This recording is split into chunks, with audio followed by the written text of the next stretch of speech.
Hello and welcome back to the Zen Garden channel. Today we focus on one species of succulent, the amazing Haworthia. This is one of my favorite species of succulents, and there is some that I absolutely love. But it's not that simple. There are around 160 different types of Haworthia, according to Google, and then you have varieties of the varieties. That is insane! If we were to look over all of those, this video would be so long that you'd literally be bored before even getting halfway.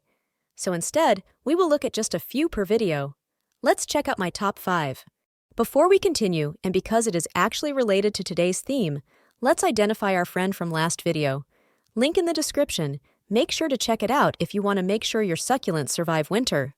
So our friend is Haworthia.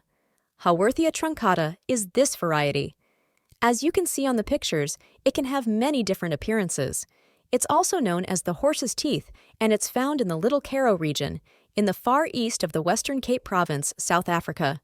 Now, let's pick out top 5, shall we? Number 5, yes, let's start with the 5th, because I like leaving the best for the last.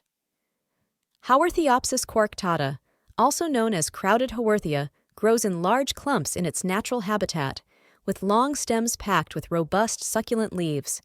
It is normally dark green, but sometimes acquires a rich purple-red when in full sunlight.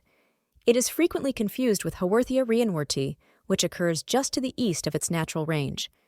However, Haworthia coarctata has smaller, smoother, and rounder tubercles on its leaves. Those of Haworthia reinwardti are sometimes larger, flatter, and whiter. And coarctata also usually has much wider, fatter leaves. Number 4. Haworthiopsis koelmaniorum. I like this one because it's not your usual green Haworthia, sort of makes it a bit unique.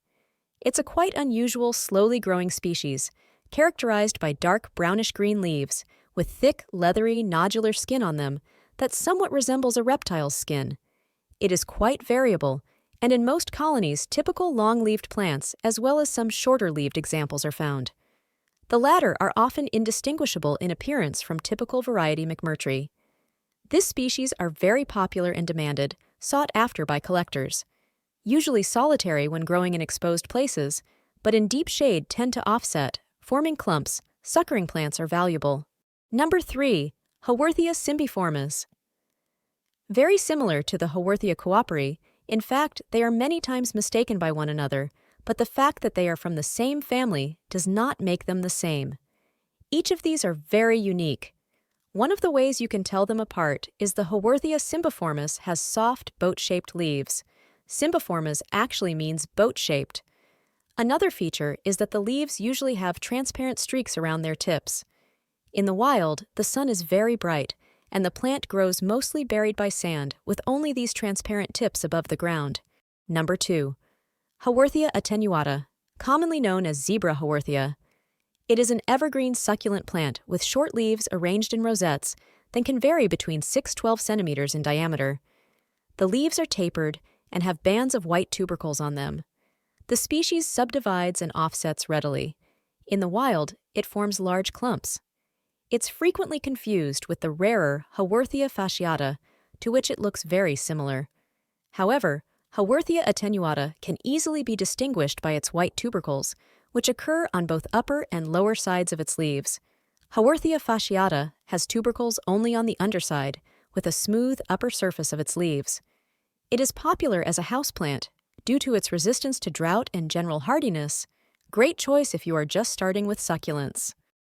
Number 1. Haworthia Cooperi. This is my absolute favorite plant ever. I love the leaves, makes you want to squeeze them. They are natural from Eastern Cape Province in South Africa like many others. A temperature of around 20 to 22 degrees Celsius is best suitable for them.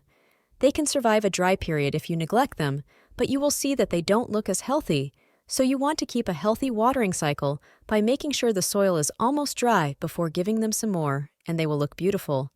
And they like bright indirect light. Look at these, they are so beautiful.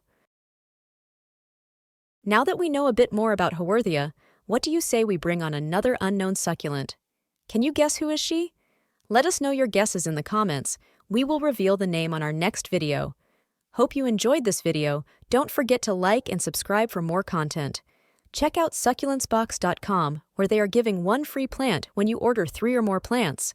They have an amazing selection and some pretty rare gems too. Link in the description.